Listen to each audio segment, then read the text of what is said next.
പ്രിയ സുഹൃത്തുക്കളെ, തുറന്ന പുസ്തകം ഗ്രൂപ്പിൻ്റെ ലൈഫ് ടിപ്സിലേക്ക് ഹൃദ്യമായ സ്വാഗതം. കടുത്ത മദ്യപാനിയായ ജ്യേഷ്ഠൻ്റെയും സമ്പന്നനായ അനുജൻ്റെയും ഒരു കഥയുണ്ട്. മദ്യപിച്ചു വരുന്ന ജ്യേഷ്ഠൻ വീട്ടിലെത്തിയാൽ ഭാര്യയെയും മക്കളെയും ഉപദ്രവിക്കും.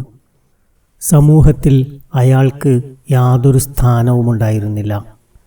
അനുജനാകട്ടെ ചെറിയ കച്ചവടത്തിലൂടെ വളർന്ന് വലിയൊരു ബിസിനസ്സുകാരനായി.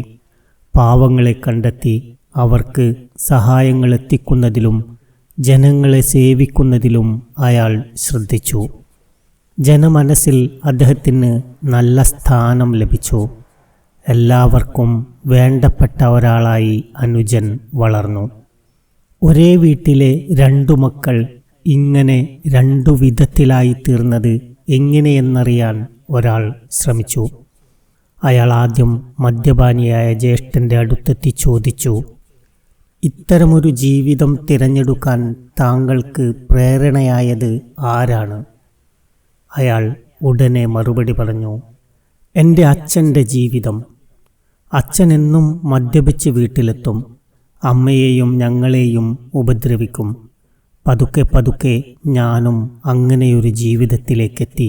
അല്ലാതെ ഞാനെന്തു ചെയ്യാൻ? അനുജനോടും ഇതേ ചോദ്യം ആവർത്തിച്ചു. അദ്ദേഹത്തിൻ്റെ മറുപടി ഇങ്ങനെയായിരുന്നു, എൻ്റെ അച്ഛൻ്റെ ജീവിതമാണ് എന്നെ ഇങ്ങനെയാക്കി തീർത്തത്. അച്ഛനെന്നും കള്ളുകുടിച്ച് വീട്ടിലെത്തി അമ്മയെയും ഞങ്ങളെയും പൊതിരെ തല്ലുമായിരുന്നു. അങ്ങനെയാകരുത് എൻ്റെ ജീവിതമെന്ന് ഞാൻ അന്നേ തീരുമാനിച്ചിരുന്നു.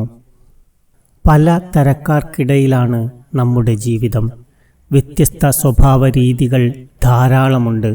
അവയിൽ നമ്മൾ ഏത് തിരഞ്ഞെടുക്കുന്നു എന്നത് ജീവിതത്തെ ആകെ നിശ്ചയിക്കുന്ന കാര്യമാണ്. മക്കളും സുഹൃത്തുക്കളുമടക്കം ചുറ്റുമുള്ള അനേകം പേർ നമ്മിൽ മാതൃകകൾ തേടുന്നുണ്ട്. അവർക്ക് അനുകരിക്കാനാകുന്ന തരത്തിലുള്ള ഏതെങ്കിലും ഒരു ഗുണം നമ്മൾ സൂക്ഷിക്കുന്നുണ്ടോ എന്നതും ആലോചനാ വിഷയമാണ്.